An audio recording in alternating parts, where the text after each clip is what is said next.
கிறிஸ்துக்குள் மிகவும் பிரியமானவர்களே, உங்களை இயேசுவின் நாமத்தினாலே வாழ்த்துகிறேன். இன்றைக்கும் கூட நாம் கர்த்தருடைய வார்த்தையை தியானிக்கும்படியாக மத்தேயு 16வது அதிகாரம் 26வது வசனத்தை நம்ம தியானிப்போம். மத்தேயு 16:26. மனுஷன் உலகம் முழுவதையும் ஆதாயப்படுத்தி கொண்டாலும் தன் ஜீவனை கெடுத்து நஷ்டப்படுத்தினா அவனுக்கு லாபம் என்ன?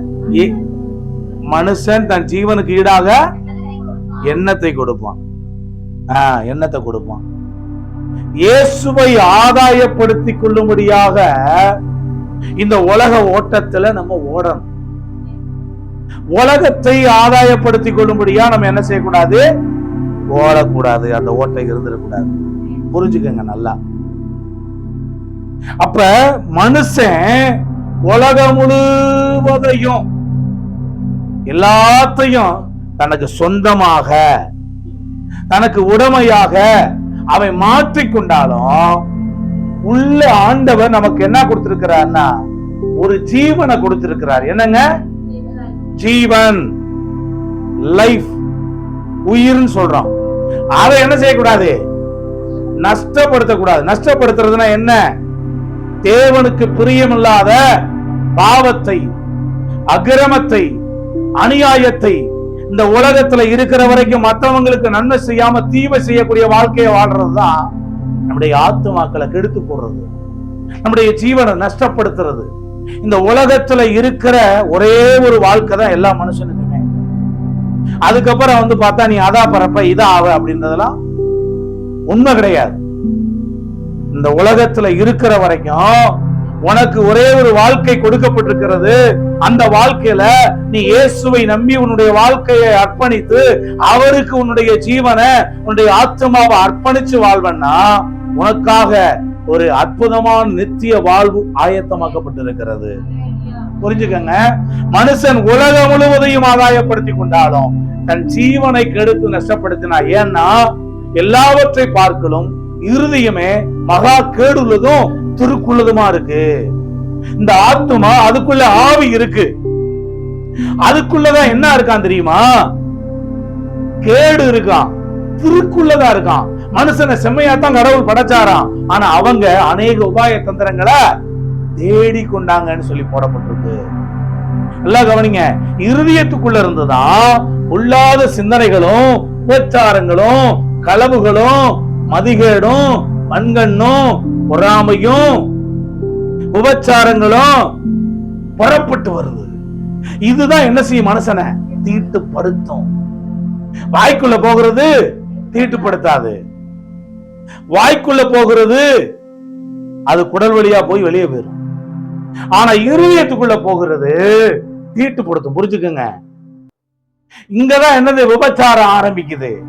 ஒரு ஸ்திரீ இச்சையோடு பாக்குற எவனோ, கண்கள்ல இச்சையோடு பாக்குற எவனோ அவளோட உபச்சாரம் பண்ணியாச்சுன்னு ஆண்டவர் சொல்றாரு. ஒரு மனுஷனை இமேஜின் பண்ணிடலாம் கற்பனையில. அப்ப புரிந்து கொள்ளுங்க, இன்றைக்கு இருக்கிற சினிமாக்கள் எதை கட்டவிழ்த்து விடுகிறது?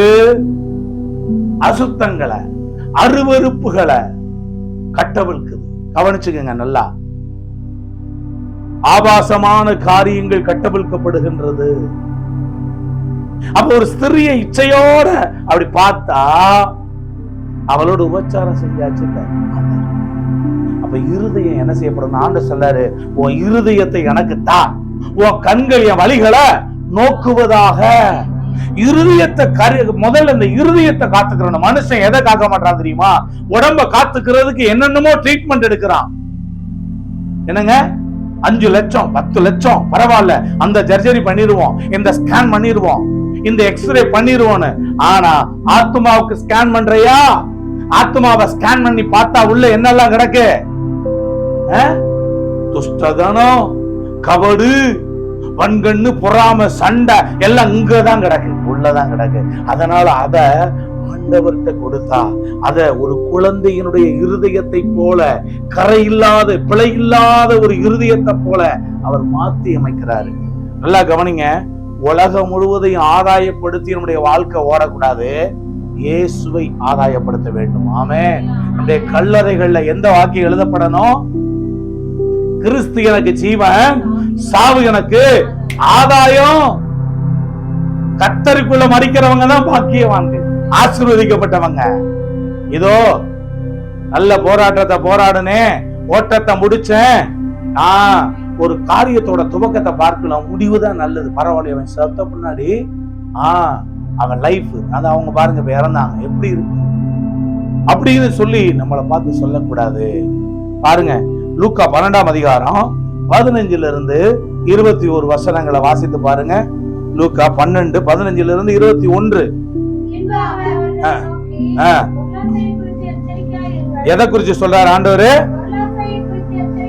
பொருளாசையை குறித்து எச்சரிக்கையா இருங்க, வார்னிங் பண்றாரு நம்மள. பொருளாசையை குறிச்சு எச்சரிக்கையா இருங்க, ஏனெனில் ஒருவனுக்கு எவ்வளவு திரளான ஆஸ்தி இருந்தாலும் அது அவனுக்கு ஜீவன் அல்ல, அது ஜீவன் கிடையாது. சொன்னா இங்க வசனங்களை கவனிச்சு பாருங்க. ஒரு மனுஷனுடைய நிலம், ஒரு ஐஸ்வர்யவானுடைய நிலம் நல்லா விளைஞ்சிச்சு. அப்பொழுது அவன் நான் என்ன செய்வேன், இடம் இல்லையே. பாருங்க நமக்கு நிறைய வந்த உடனே நம்ம என்ன செய்ய மாட்டோம்னா சேர்த்துத்தான் வைக்க நினைக்கிறோமே தவிர அத விதைக்க விரும்ப மாட்டோம், கொடுக்க விரும்ப மாட்டோம்.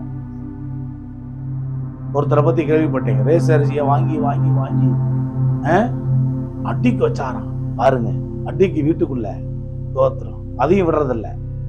ஆமா அதையும் விடுறதில்ல, எதையுமே விடுறதில்ல. நல்லா புரிந்து கொள்ளுங்க, விதைச்சுக்கிட்டே இருக்கிறவனுக்கு விதை கொடுக்கப்பட்டுக்கிட்டே இருக்கும், விதை கொடுக்கப்பட்டுக்கிட்டே இருக்கும். நீங்க விவசாயம் பார்த்துருக்கிறீங்க, விதை என்ன பண்ணுவோம் தெரியும்ல?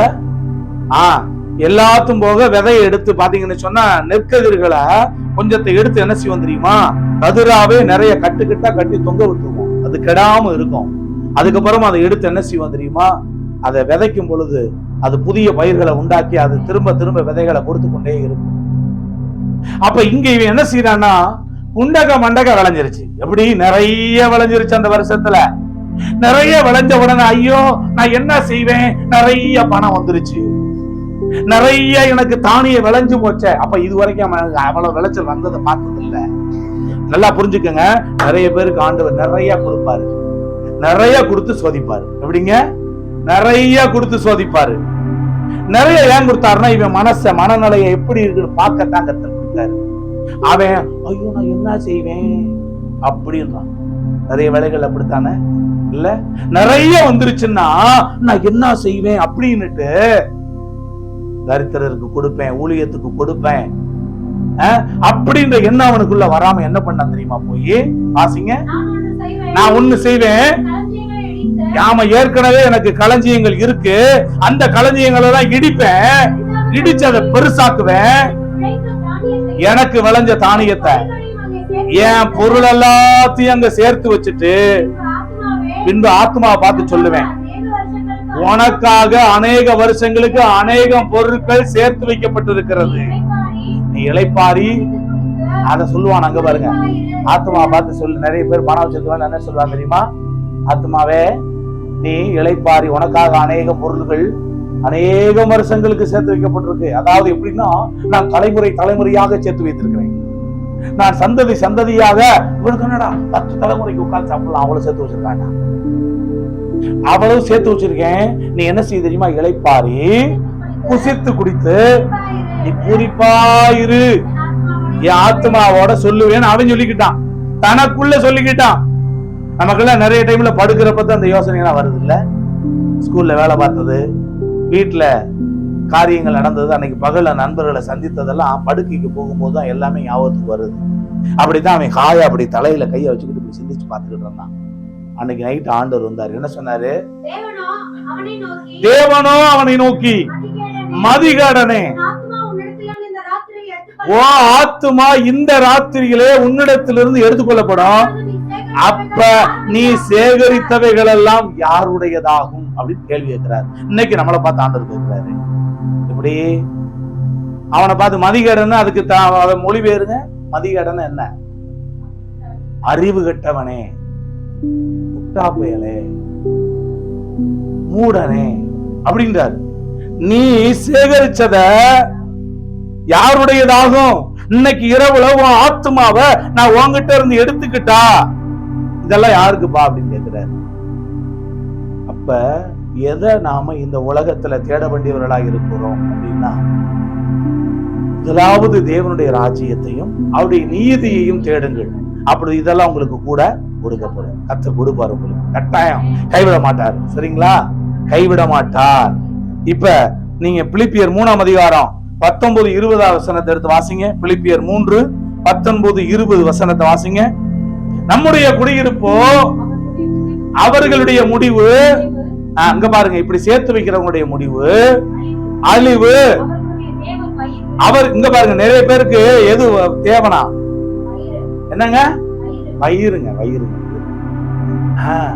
நிறைய பேர் இந்த வயிறு தான். வயிறு அவர்களுடைய தேவன், கடவுளே வயிறான். எப்ப பார்த்தாலும் இந்த வயிற்றுல போட்டுக்கிட்டே இருக்காங்க. சிலர் பாத்தீங்கன்னா சாப்பிட்டு முடிச்சிருவாங்க, 3 வேளையும் சாப்பாடு நல்லா ரொம்ப சாப்பிடுவாங்க.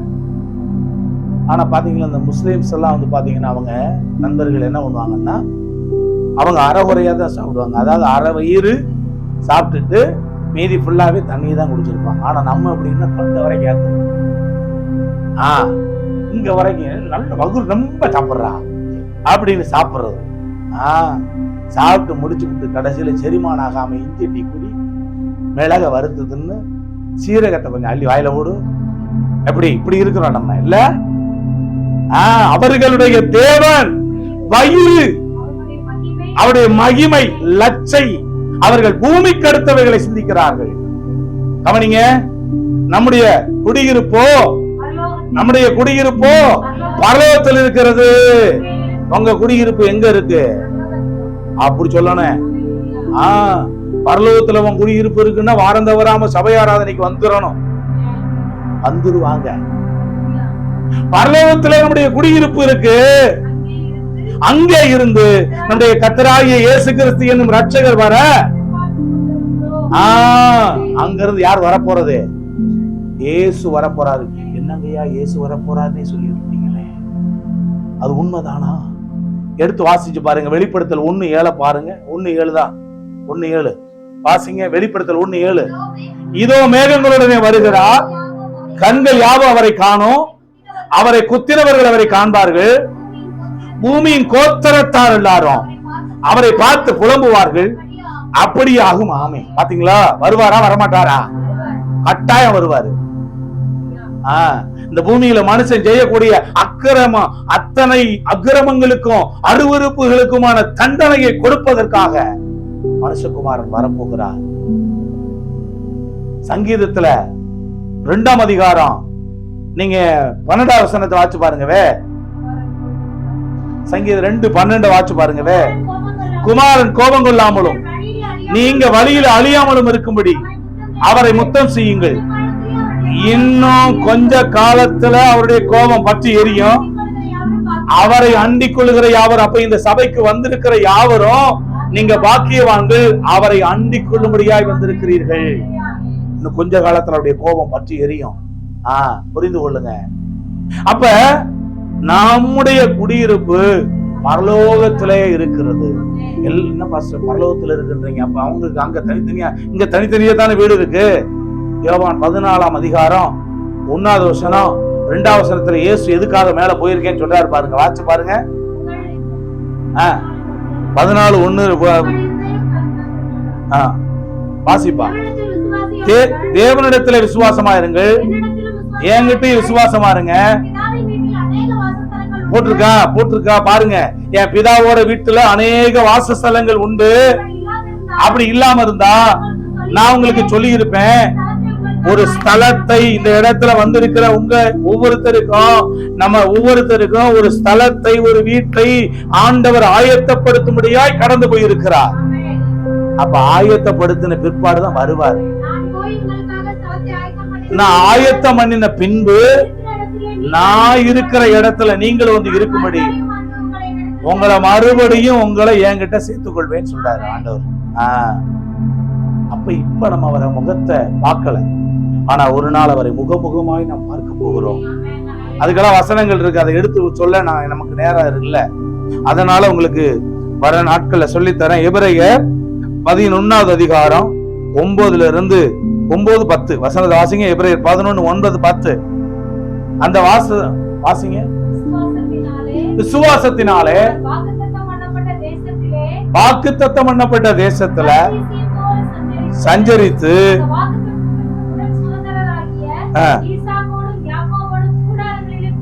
நல்லா கவனிங்க.